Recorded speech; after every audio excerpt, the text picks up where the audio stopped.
Hello and welcome. My name is Jane. Today we're going to be investigating why the world's largest hotelier, Marriott International, struggles with their ESG reporting. Shall we? So who is Marriott International? I think we're all familiar with the name. So Marriott International is one of the largest hotelier holding more than 8,700 properties around the world.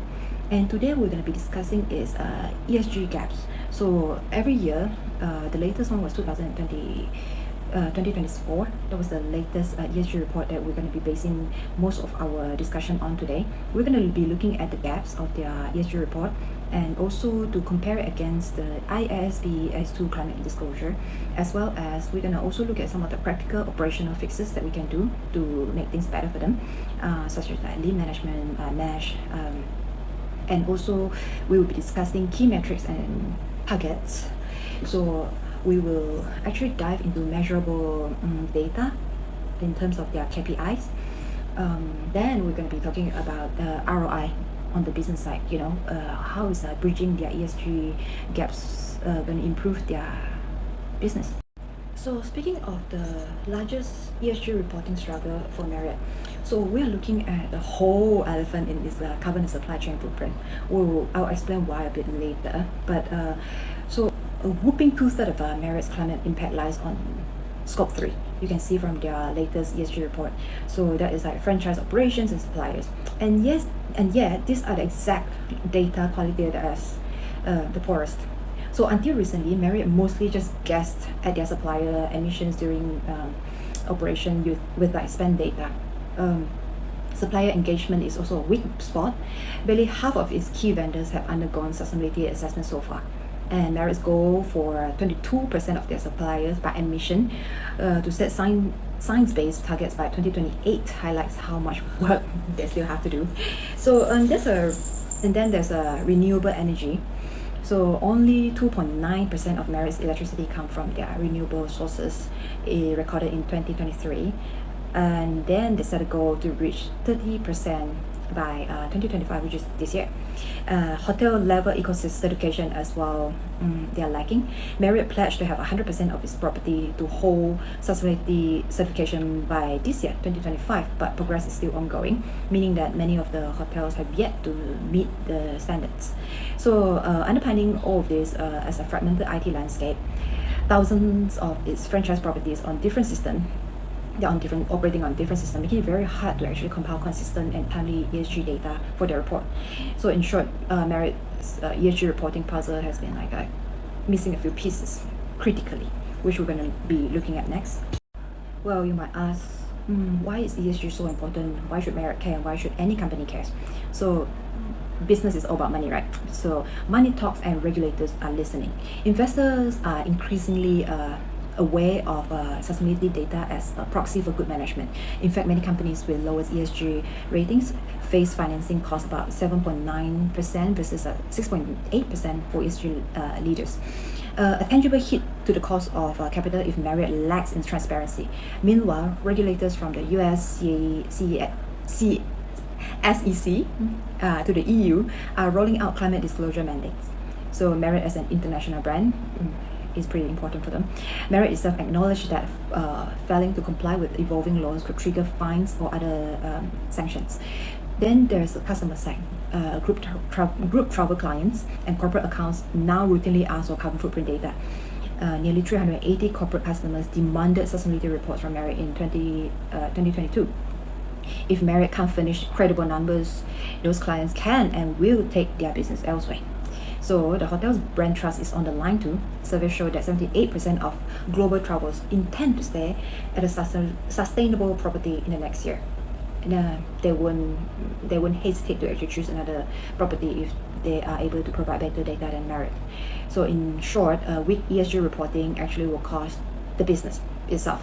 Before we move on to their challenges, let's look at the areas where Marriott is doing great. So Marriott has introduced a program called CAP, Climate Action Program, across all the brands and properties. And this program itself has successfully reduced the the brand's emission by a lot. And it's not just fluff, it's actually validated by Science Based Targets Initiative. By 2030, Marriott pledges to slash Scope 1 and 2 emissions by 46%, while Scope 3 by around 27.5%. And those targets have the SBTI stamp of approval. Second, which was revoked later. We'll talk about it a bit later. And secondly, Marriott is also building climate fluency among staff and franchisees by introducing training programs and incentives and all that, which we'll also be discussing later in the slide. And thirdly, the brand is also pushing action plans at the property level, using Sprout. Sprout is an internal tracker that helps managers to actually track their operations day to day. It has got a tailored checklist and best sustainable practices for the managers to actually manage the hotel, such as LED lighting or how to optimize laundry cycles to actually reduce water use. And that significantly shrink their carbon footprint over years. And other than that, Marriott also launched Mira, which is an initiative that uses spatial data and scenario analysis to map physical climate risks such as floods, hurricanes, and drought all over its 3,000 hotels worldwide, those high-risk areas. So this proactive risk mapping is exactly what TCFD and ISSB has to call for. So they're on point with that one. Meanwhile, Marriott is also not ignoring its supply chain. It has helped to create a HARP, Hospitality Alliance for Responsible Procurement, to elevate supplier sustainability across the hotel industry. And other than that, Marriott has also designed procurement team uses mind-click sustainability assessment, which helps to purchase sustainable furniture and features, which they are able to do with 56% of its furniture and fixture products, and earn the leader sustainability rating. Other than that, Marriott as well award their CEOs and their top management heavily for keeping up with consistent sustainability efforts and also using these tools effectively in their operations. So today we're going to be holding Marriott's climate disclosure against the IFRS S2 standard, which is the new global and Malaysia benchmark for ESG reporting. So what I have come up with, I hope that this table make it easier for you to actually have an overall view on it. So first we look at the full value chain coverage. ISB S2 requires complete scope 3 disclosure across the entire value chain, but Marriott still estimates significant categories: outsourced laundry and some franchise operations and supplier emissions. So that doesn't really state exactly which scope 3 categories are included. A compliant disclosure would name all categories, online boundaries, and describe method use. So this is where they're lacking. And data consistency and comparability. So this is an S1 qualitative characteristics, but Marriott's fragmented data systems create inconsistency in definition, assumptions, and verification across properties. So the IFRS S1 expects standardized metrics and methods so that year-on-year performance is truly comparable and verifiable. That's why we have a standardized reporting system. And thirdly, granular decision useful metrics. So this is the S2 requirement, S2 industry-based guidance. So ISSB expects decision useful industry-based metrics for hospitality.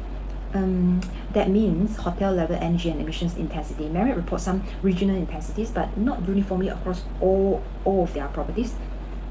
And then we'll be looking at upstream supplier traceability. So S2 calls for disclosure of the amount and percentage of assets of activity exposed to transitions and physical risk. Marriott supplier climate risk exposure is not quantified, so no data. And supplier level emissions are mostly estimated, not material enough if according to like ISB standard. So then also we'll look at targets and quantified progress, which is another S2 standard. ISSB S2 requires each target to have a metric, scope, base year, interim milestone, and year-on-year performance data again, which makes a lot of sense. But Marriott reports targets like 30% renewables by 2025. But progress is labeled only as making progress. So we do not actually know where they're at this standard because they left out the numbers, right? And so leaving investors unable to actually track how far they are. So these are not minor reporting preferences. They are actually explicit as ISSB requirements. closing these gaps mean Marriott can actually present a fully compliant and investor-ready climate disclosure that actually meets regulatory and market expectations. Let's look at how Marriott can actually solve these issues on the ground. Now we're talking operations. We're talking about lean kaizen and some collaborations. So first of all, let's look at lean. Lean principles to data management. So it can actually help to simplify and automate those clunky reporting processes, which Marriott has started.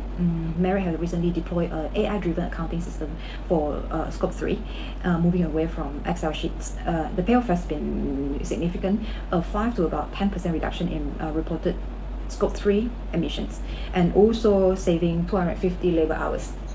So we are talking about getting rid of waste, and in this case also wasted effort and inaccuracies, mistakes. So and then we'll talk about kaizen. Okay, so this is a continuous improvement at every hotel.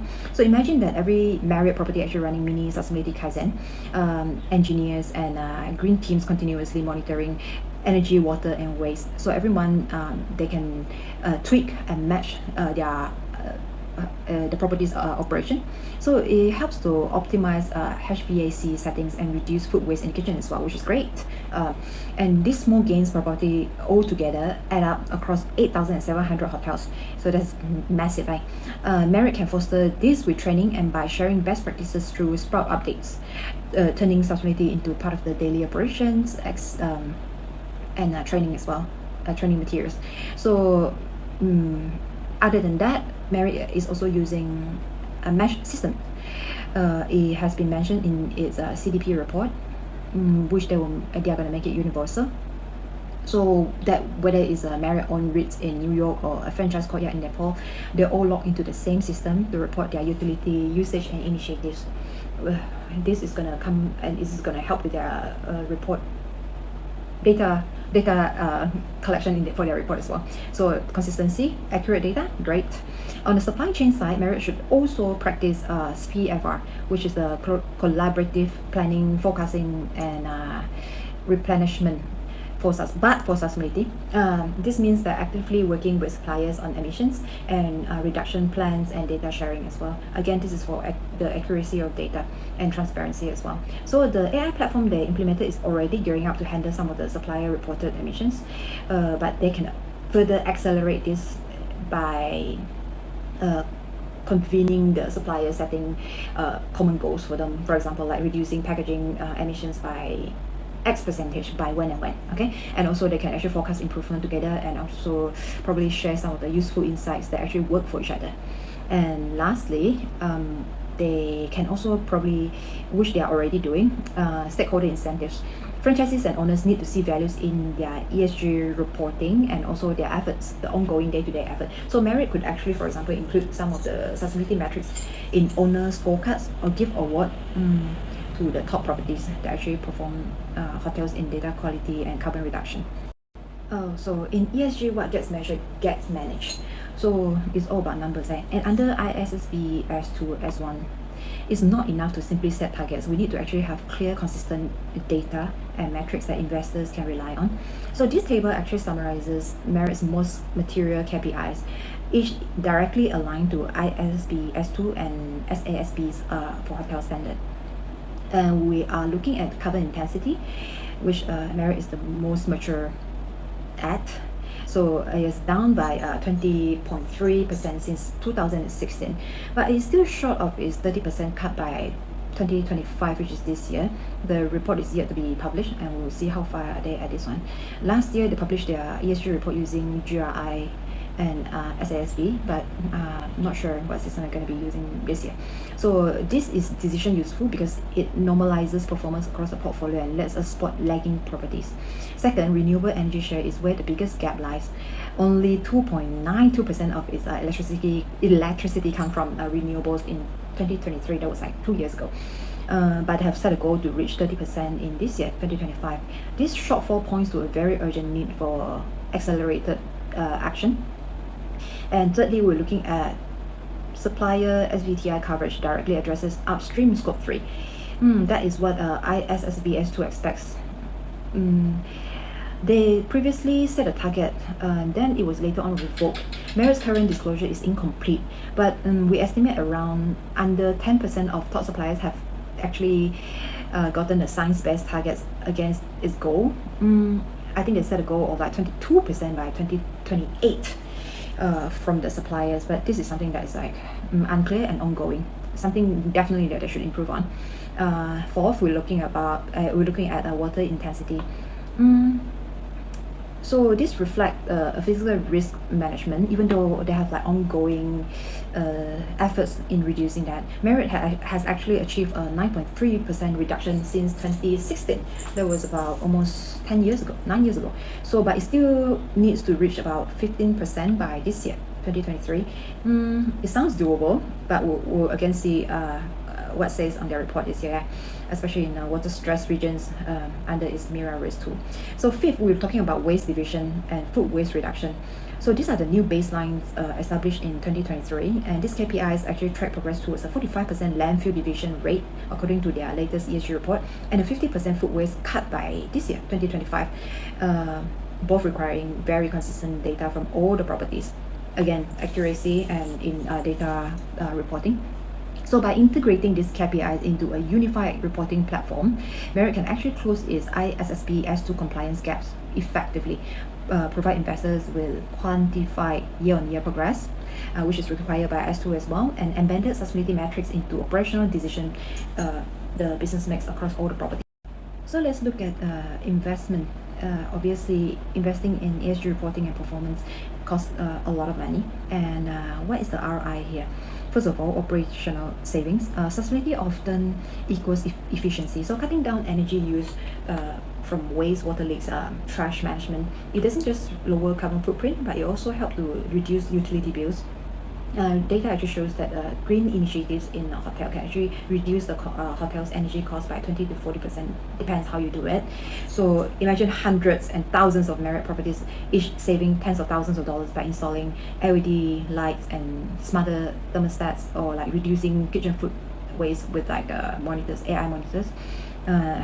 Together, it actually can make the CFO very happy. So next we look at risk mitigation. So better data and proactive fixes reduces the chance of nasty surprises, fixes, penalties, and damages to the property side. So if Marriott can actually accurately map and manage climate risk through MIRA, for example, and it can avoid costly disruptions and repair later. And also it also helps to ensure compliance everywhere and avoiding fines and stuff, thus protecting asset values and keeping the business resilient when it comes to like insurance claim. So and thirdly, we're looking at the revenue side. A strong ESG profile is a sales asset. Many corporate clients have internal sustainability goals, so especially for their corporate clients, they often prefer partners who make the sustainability standard the grade. And Marriott is aware of that as well. So they are aware that if they fail to meet the customer's sustainability in requests, that could potentially cut their revenue by a lot.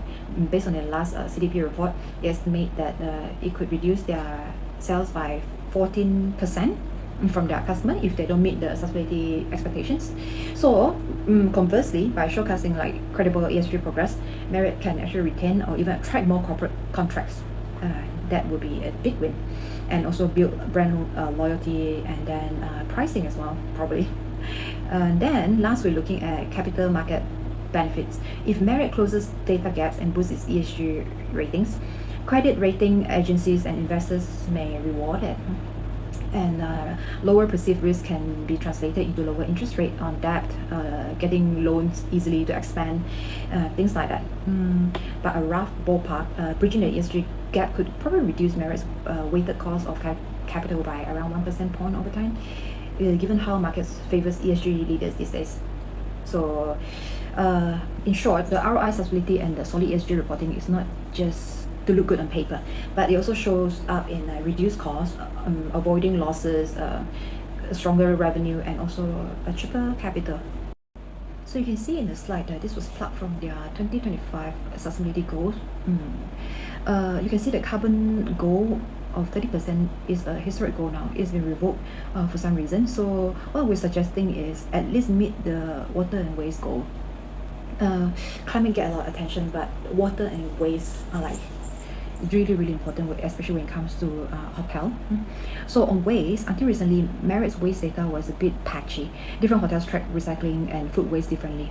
But in 2023, Marriott actually introduced a standardized waste measurement methodology.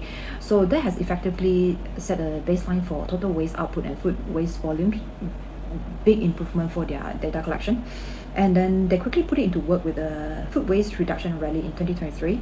Over 350 hotels shared innovations. So that is from creative use of kitchen scraps to donating surplus food to the needy. And many Marriott properties have actually adopted tech solutions like Lean Path, window scales to track food waste in real time. And the goal is to ambitiously cut the food waste by half this year, 2025. And that means that these pilots need to become standards practices across all the properties. And secondly, we are looking at water. So Marriott's hotel collectively consume enormous amount of water, laundry and the pool, the bathtub. So a single busy hotel can use 1,500 liters per room per day. What Marriott did was they set a goal to cut water intensity by 15% this year, 2025. But as of 2023, they achieved about 9.3%. It's still a progress. But so the Marriott risk assessment have a zero in on water use reduction in certain regions. For instance, like properties in Middle East, those places with like drought and all that, Africa, India, and even in the Western US, where water stress is very high. So Marriott encourages like local tailored solutions, which is like installing low flow fixtures, smart irrigation, grey water reuse in those high risk locations. But similar to waste management, historically not all the hotels report water usage accurately. This is something that they should be looking at. But now with the better data systems, Marriott can actually identify those who are like missing out, and we will be looking forward to this year's ESG report and see if there's any improvement made on this area now. So these are the things that we have identified so far from Marriott past year reports. Like I said, I think Marriott should be focusing on their KPI framework and their data system upgrades, and also as well as their lean operational tweaks here and there. I think they are aware of where they are falling short in their reporting. Last year they were still using GRI and SASB in their report, but hopefully that this year they will upgrade it with like more data compliance report meeting ISSB S1 S2 standards, because they have to be aware that for a hotel to invest in its reporting and as well as ESG performance, it actually comes with a lot of ROI. Like I said, corporate clients, international guests, the focus has been placed like a lot on scope 3, I would say, especially for their corporate clients. And this definitely comes with a lot of perks if the brand is actually able to get the associates and investors and the management to comply, and the suppliers comply with the standards that they have already set for the brand. So this is it. Thank you for listening.